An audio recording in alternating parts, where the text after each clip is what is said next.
The fluorescent lights in room 613 never fully turned off. Even at night, they hummed faintly, casting everything in a sickly glow that made the shadows pool in strange corners. I'd been staring at them for hours? Days? Time felt wrong here, stretched thin like old elastic that might snap at any moment. I woke up in this room a week ago.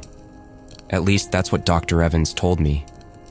The first thing I noticed wasn't the industrial smell of bleach, or the metal bed frame bolted to the floor, or even the wire mesh embedded in the window glass.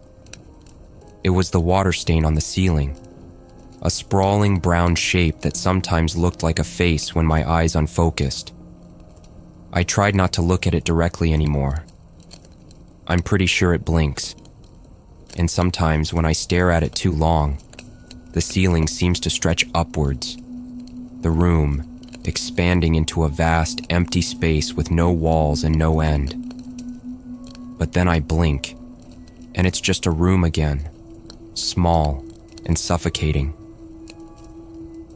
They say my name is James, just James, like I'm some unclaimed thing that washed up on a shore. Dr. Evans told me this during our first session, his wire-rimmed glasses catching the light in a way that made his eyes disappear completely. "You've experienced a traumatic event," he said, writing something in that leather-bound notebook he always carries. "A break from reality. We're here to help you piece things back together." But what pieces? My mind feels like an empty room, echoing with footsteps that might be memories. Or maybe it's the footsteps of someone outside my door, pacing back and forth, their rhythm as erratic as the beat of my own anxious heart. Every session starts the same way. "Do you know why you're here, James?" And every time I shake my head watching his pen scratch across the page. They won't tell me. Not Dr. Evans, not the nurses with their too tight smiles, not even the orderly who brings my medication 3 times a day. "You'll remember when you're ready," they say. But ready for what? What could be so terrible that they'd rather let me sit here drowning in questions than just tell me the truth? The medication comes like clockwork. Yellow pills in the morning that taste like chalk and make everything feel slightly off-center. I arrange them on the bedside table before swallowing them. 3 in a perfect triangle, no more, no less. The blue ones at lunch turn the world underwater, and I have to count the bubbles that rise to the surface, making sure they're always an odd number. White ones at night that are supposed to help me sleep, but only seem to make the dreams more vivid. Dr. Evans says they'll help clear my mind, help me remember who I am. But lately, I'm not so sure I want to remember. Something about the pills bothers me. Yesterday morning, I noticed dark veins spreading from my fingers up my arm after taking the yellow ones. When I showed the nurse, she said my arm looked perfectly normal. But I can still see them, pulsing beneath my skin like black worms burrowing deeper, forming intricate patterns, perfectly symmetrical. The ward itself is what you'd expect from a psychiatric hospital in the 1960s. Long corridors with flickering lights, a common room where patients gather during the day, and the constant smell of industrial cleaner that never quite masks something underneath. Something metallic. Sometimes I catch myself thinking it smells like copper, like blood. There are other patients here, of course. Mrs. Albright sits in the corner of the common room, her gnarled fingers working endlessly at her knitting. The nurses say she hasn't spoken in years, just sits there with those milky eyes fixed on nothing. But sometimes, when I walk past, I catch her staring at me, a flicker of recognition in her gaze that sends chills down my spine. Emily paces the halls, having conversations with empty chairs, her voice a high-pitched sing-song that sets my teeth on edge. Ms. Davis, the former professor, thinks she's Marie Antoinette. They're all lost in their own private hells, just like me. But at least they know why they're here. The dream started on my 3rd night. Just fragments at first, flashes of images and sensation that slipped away when I tried to focus on them. A kitchen with white tiles, fluorescent lights buzzing overhead, something red spreading across the floor. I'd wake up drenched in sweat, the sheets tangled around my legs like restraints. In the dreams, my hands are never empty. They hold a knife, a glint of silver in the harsh light, and the blade is always dripping, always perfectly clean. That's when I started noticing things.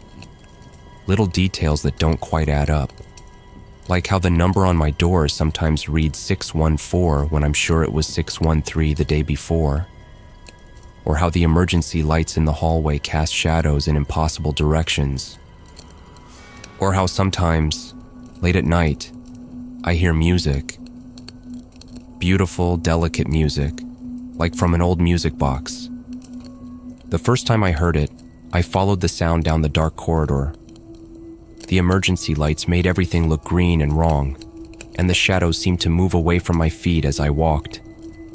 The music led me to a door I'd never seen before, tucked away in an alcove that seemed to bend the darkness around it. That's when I heard the warning, just a whisper right behind my ear. Don't touch it. I spun around, but the hallway was empty. When I looked back, the door was gone. Or maybe it was never there at all. Maybe it was just a trick of the light, a figment of my fractured mind. That's when the headaches started. Not normal headaches. These feel like something writhing behind my eyes, pressing against them from the inside. The pain comes in waves, each one bringing flashes of something. A kitchen knife catching fluorescent light. Red droplets hitting white tile. The coppery taste of blood in my mouth that won't go away no matter how many times I rinse. And with each wave of pain, the walls of the ward seem to dissolve. The faces of the other patients morphing into grotesque masks, their voices a cacophony of screams and whispers. I tried telling Dr. Evans about it during our morning session. His pen stopped moving across the page just for a moment, just long enough to make me wonder what he wasn't telling me. The light caught his glasses again, turning them into mirrors, and for a split second, I swear, I saw something moving in their reflection, something that wasn't in the room with us. The medications may take time to fully stabilize your perceptions, he said carefully, adjusting those reflective glasses. Try to focus on what you know is real. But how can I know what's real when my own body feels like it's betraying me? The black veins have spread past my elbows now, a web of darkness pulsing beneath my skin. Sometimes I catch them moving when I'm not looking directly at them, like they're trying to reach something, or escape something. And when I touch them, they writhe beneath my fingertips as if trying to break free. Last night I woke up to find my sheets soaked through, not with sweat, with blood. But when I turned on the light, it was gone. Just like the door. Just like the veins whenever anyone else looks at them. Just like Emily, who disappeared 3 days ago. No one else seems to remember Emily. When I asked about her, the nurse looked at me strangely. "Who's Emily?" she said, checking my chart. But I remember her. I remember her conversations with empty chairs. I remember how those chairs were always cold, and I remember the sound she made the night she disappeared. Not quite a scream, more like the noise a music box makes when you wind it too tight. The music box. I keep hearing it at night, its melody getting clearer, more insistent. Sometimes I catch myself humming along to a tune I shouldn't know. The other day, I found myself arranging my pills in perfect geometric patterns on my bedside table, just like the limbs of the woman in my dream. Her arms outstretched, her legs bent at precise angles, her head tilted just so. Perfect. That's when I started going to the library. It's small, just a few shelves of medical texts and outdated magazines. But it's quiet and the nurses rarely check on you there. At first, I was just trying to stay awake, to avoid the dreams that kept getting more vivid, more real. Dreams of arranging things, making them perfect. Behind a shelf of psychiatric journals, I found a box of old newspapers. My hands were shaking so badly I could barely hold them, but the headlines burned themselves into my brain. Riverside Ripper claims sixth victim. Male killer targets young women. Music box murderer apprehended. The articles were from 1963. They described a series of murders. 6 women, all found in their homes, posed like dolls around an antique music box. The killer had arranged them carefully, washing away the blood, dressing them in clean clothes, positioning their faces into serene, almost blissful smiles.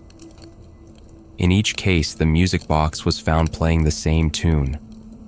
A haunting, childlike melody that seemed to linger in the air long after the music box itself had fallen silent. The same tune I hear every night. The last article included a photograph of the music box. Ornate brass and dark wood, with delicate filigree around its edges. I recognized it instantly, though I couldn't say from where. Maybe from my dreams. Maybe from somewhere else. A cold dread crept over me, a feeling of recognition that chilled me to the bone. When I went to put the papers back, I noticed something dark seeping from behind the wall panel. At first, I thought it was just water damage, but when I touched it, my fingers came away sticky. Red. The panel shifted under my hand, revealing a narrow space behind it. Inside was a notebook. Not Dr. Evans' leather-bound one. This was older, the pages yellow and brittle. The handwriting inside looked like mine, but the dates were from 1963. Entry after entry describing the most perfect arrangements, the most beautiful smiles, the most wonderful music. July 14th. The music guided my hands. She was so much more beautiful this way, at peace, finally. August 2nd. He struggled, it was messy, but the music calmed him. They all find peace eventually. September 10th. 3 this time. A family. They look so happy now, forever frozen in a moment of joy. The notebook fell from my trembling hands. The memories weren't fragments anymore. They were flooding back in perfect, crystalline clarity. Every detail, every arrangement, every beautiful pose. The metallic scent of blood, the feel of cold skin, the way the light glinted off the blade. I remember now. I remember everything. It started with my dollhouse when I was 7. Everything had to be just so. The tiny furniture arranged at perfect right angles. The little family posed in flawless tableaus. Mother in the kitchen, father in his study, children at the table. Each one positioned with mathematical precision. If anyone moved them, even slightly, I'd feel this tightness in my chest. This unbearable wrongness that wouldn't go away until everything was perfect again. As I got older, the need for perfection grew. My room was immaculate, books arranged by height and color, hangers exactly 1 inch apart, bed corners folded at precise 45-degree angles. The world outside was chaos, but in my space, everything was perfect. Everything was controlled. The first one wasn't planned. She was my roommate, and she was so messy. Dishes left in the sink, clothes strewn about, picture frames hanging crooked. I tried to fix things while she slept, but she always ruined it. Always brought chaos back into my perfect order. The music box was playing that night. My grandmother's antique music box that I'd wound up to help me sleep. Such a pretty tune. When I saw my roommate's body sprawled at such an ugly angle, I knew what I had to do. I arranged her perfectly, each limb at exactly the right angle, expression peaceful, serene, beautiful. The music box played while I worked, its melody guiding my hands. After that, I couldn't stop seeing the imperfection everywhere. All those people, living their chaotic, asymmetrical lives. But I could fix them. I could make them perfect, just like me. The realization hit me like a physical blow. I stumbled back, gasping for air. The library seemed to tilt and sway around me, the books on the shelves blurring into indistinct shapes. The music box melody echoed in my ears, growing louder, more insistent. Suddenly, a hand clamped down on my shoulder. I whirled around to find Dr. Evans standing behind me, his face pale and drawn. "James," he said, his voice low and urgent. "We need to talk." Dr. Evans's grip on my shoulder tightened as the room seemed to ripple around me. The library's shelves flickered like static on a broken screen, and for a moment I felt like I was falling, but not in my body. It was a deeper kind of disorientation, like my mind had been peeled back layer by layer, leaving nothing but raw nerves. "I remember now," I whispered, the words feeling foreign in my mouth. "I killed them. I killed all of them." Dr. Evans nodded slowly, his glasses catching the light in that unnerving way that erased his eyes. "Yes, James. You did. And we've been trying to help you see that for a very long time." The library dissolved in an instant. No slow fade, no gradual dimming, just a blink, and it was gone. I was in a concrete room, stark, cold, and brutally real. The walls were bare, save for the faint scratches I'd apparently carved into the surface over the years. Tiny music notes, etched in jagged lines. My breath caught as I looked down at my hands.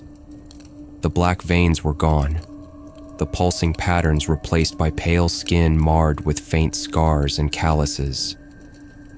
I was wearing a prison jumpsuit, bright orange, stiff against my skin.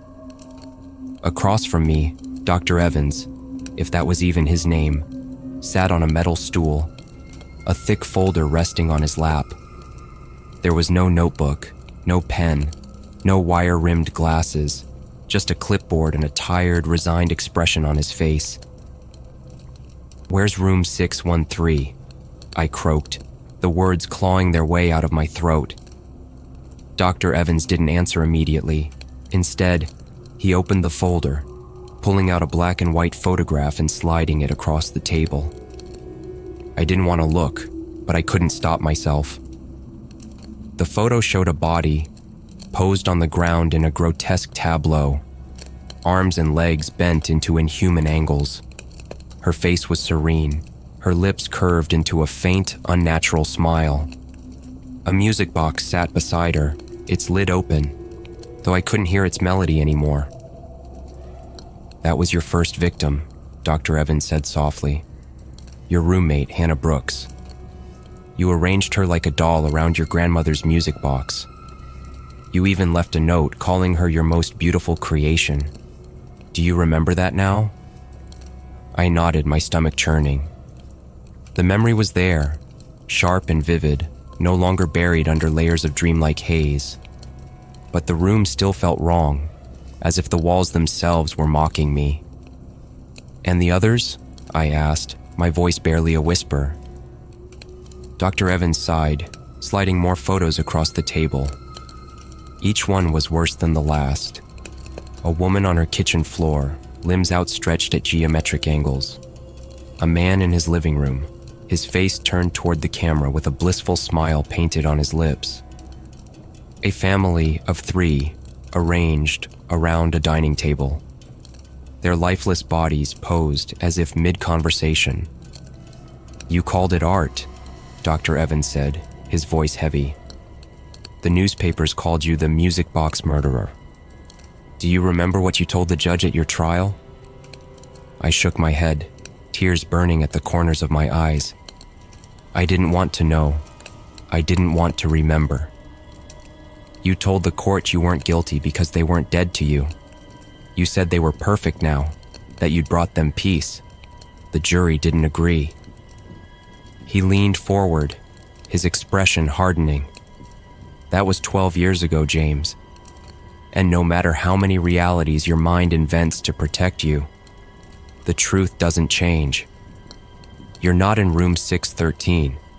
You're in solitary confinement, awaiting execution. My pulse roared in my ears, the words hitting me like a physical blow. No, I murmured, shaking my head. That's not possible. I was in the hospital. There were other patients. Emily, Mrs. Albright, the music box. None of it was real, Dr. Evans interrupted, his voice cold now. You've been living inside your own mind, creating scenarios to avoid facing what you did.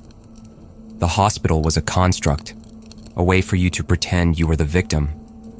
But the truth is, you're here, on death row, and your execution is scheduled for tomorrow morning.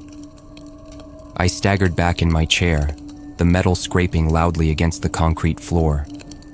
No, I said again, my voice rising. I don't believe you. Dr. Evans stood, tucking the folder under his arm. You don't have to believe me, James. The clock doesn't care if you accept reality or not. He knocked twice on the heavy steel door behind him. It groaned open, and 2 guards stepped in, their faces expressionless. As they moved toward me, I caught a glimpse of the hallway beyond. Long, gray, and empty, lit by flickering fluorescent lights. Room 613. It wasn't a hospital ward. It had never been a hospital ward. It was my cell number. The numbers bolted to the steel door that had been my entire world for over a decade. As the guards hauled me to my feet, the faint melody of the music box crept into my mind again, unbidden. I hummed it under my breath as they led me down the corridor, each step echoing like the ticking of a clock. Tomorrow I would die. But as the guards opened the heavy door to the execution chamber, I saw not the sterile gurney I'd expected, but a room full of people. They were all staring at me, their faces familiar. Mrs. Albright, Emily, Ms. Davis, and they were smiling.